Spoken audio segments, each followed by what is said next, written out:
All right, Al, another hard-fought, back-and-forth game. Just came up short in the end. I guess your take on tonight's effort? Yeah, effort was incredible. I thought our guys played real well. The penalty kill was 4 for 5. I thought they showed some good desperation. We were committed to some adjustments we were doing. They were reading the play well. I thought, Nick made some of the saves he needed to make for us, and we were good in the face-off circle tonight. I thought, those kids battled hard tonight. They put in the effort to get the 2 points, and 12 seconds we fell a little bit short. I guess we weren't per se desperate enough to get that last little bit of the game done, where you need a block, you need maybe a box out at the net, something like that. In those dying moments, that's usually what it comes down to, a small simple detail. And I talked to them after the game, just saying, some days you do a lot really well and you don't win, because winning's hard. Winning's really hard, and you got to learn the small details. I thought a little bit in the third, our face-off bumps, some of our small little things that add up over the game, we were kind of lacking a little bit, or they would slip a little bit. And they're in a tough spot. They're gripping their sticks. They're fighting for confidence. They're trying to find some fun in the game again. They're trying to find some energy, off each other, and it feels like we're spinning our tires, and they still come to the rink every day, and they put the work in, and we've just got to continue to put our head down, put our nose down, and get to work and do the same things we've been doing. And a positive note to Liam Beamish, a couple goals, and he's got really good chemistry with Ryan Brown, it seems. So maybe just a comment about that. Yeah, I think for the last 5 games that line's been real good. I've kind of tasked them with looking after the other team's kind of top unit, and at times it's a lot to ask 2 17-year-olds and a 20-year-old. Usually I have 3 19-year-olds, or a couple 19-year-olds and a 20-year-old to do it, and they've done a great job. They've responded, and they've found a way to contribute a little bit of offense that way. And I think we have to stick to that process of finding ways to generate. We're not a high-scoring, talented team, and we've got to find ways to manufacture goals with pucks getting through, guys getting rebounds, and kind of the way we scored tonight. I wanted to ask you about Liam Beamish as well. He, players come from different leagues, and they're used to being top-line players and so on. And it took him a few games to sort of understand, I guess, maybe in his own mind, that I can play in this league and I can play well in this league. He just looked like he had sort of got to a different level tonight. Is that sort of accurate? Yeah, I would agree with that. I would think the fact that they've been together for a while now, they're starting to find some chemistry. I know they're always talking on the bench, and I know he's a young kid that had to come in and get comfortable with the league, get comfortable with the pace. He's got really good habits off the ice, good habits in practice, good habits in games. He's been great on face-offs for us.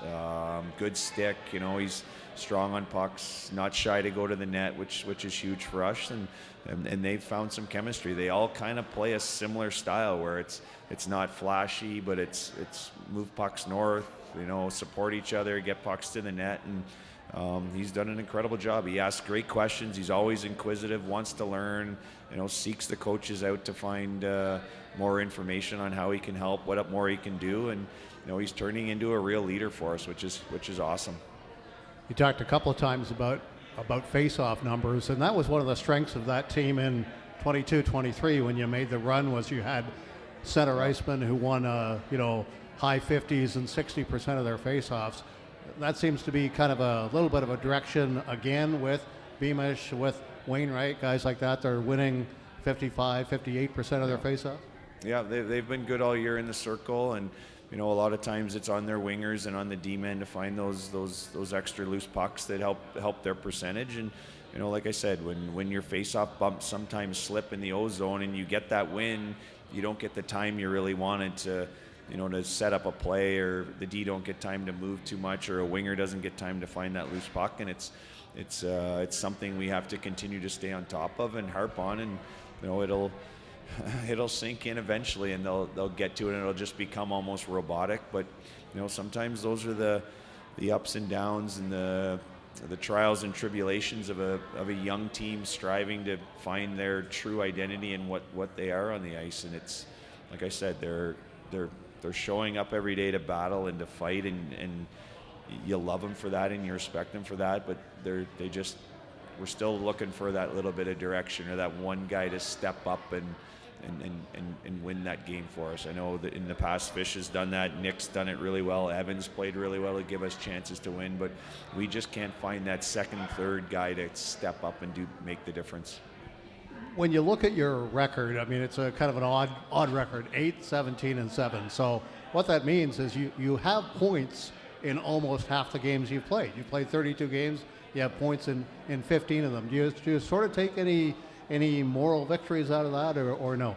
Well, it doesn't feel like it right now, but I think we should. I think because we all know how important points are early in the season, how important 1 point here, 1 point there is.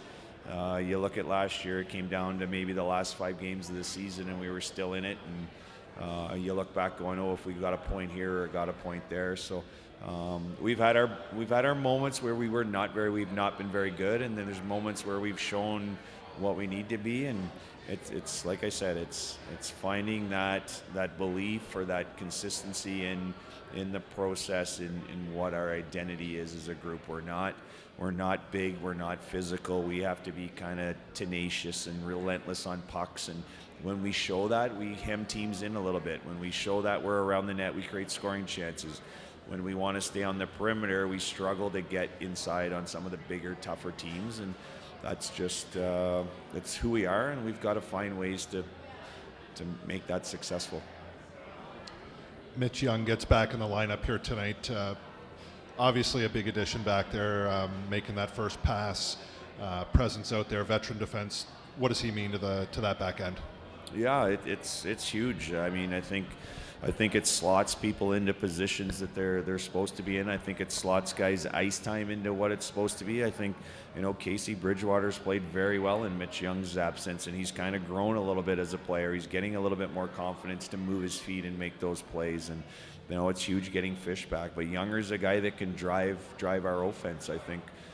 He might have been. I think he was our leading scorer when he got injured, right? So he's someone that'll get our power play going again when he gets comfortable again. He's someone that can drive transition for us. He can create in the O-zone because he has that ability or that elusiveness to beat a guy one-on-one and get pucks through. So it's a huge addition for us coming into the break here, and we've just got to get him back adapted as quick as we can. I think there was a little bit of times there tonight where maybe he just ran a little bit out of steam or condition, and that's only going to come with playing games and getting into those areas to battle and compete. But it is nice seeing him back there. It's nice seeing Fish. It's nice having Jack back there.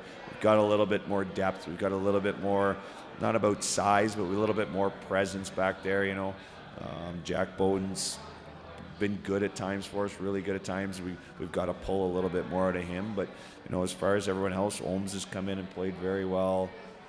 Like I said, Casey's taken good steps for us. So that's the positives. And I think at this time right now, if we can focus on as many small positives and as many small victories as we can, at least it'll keep some array of confidence around that group, which, they're, like I said, they're searching for it. So it's on us, myself and Dusty and Jen and Doss and Dylan. We've got to find ways to, foster that and breed more of it so we can get back to, the jump we had earlier in the season. The last time we spoke, you mentioned, the games this week. You basically have the guys sort of treat them like a playoff game based on the standings. I mean, did you tell that to the kids this week and have them approach these games that way? Yeah, no, I don't think in the conversations I had while we were kind of going through practice or just around the room, I think they already felt that. I think they're very aware of the situation we're in. They're very aware of the teams we have coming up. They know how many games are kind of coming for that little Christmas break, which I think allows them to get a little bit of a reset. But they were pretty focused today. They were, we had a pretty good morning skate. They were pretty dialed in our meetings.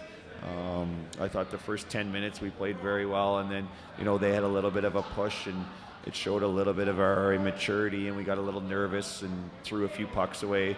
Found a way to get it back in the second, and I thought we competed real hard in the third to kind of, get that lead. And unfortunately, a penalty that it is what it is, but you can't kill that one, or at least it taxes some of your PK guys for when the 6-on-5 comes out and they're a little bit fatigued. But I think they know the importance of Friday. I think they know the importance of Sunday, and I expect them they'll be dialed in tomorrow for sure for what we need to do to get prepared for Friday. I got to ask, why was the coaching change made yesterday?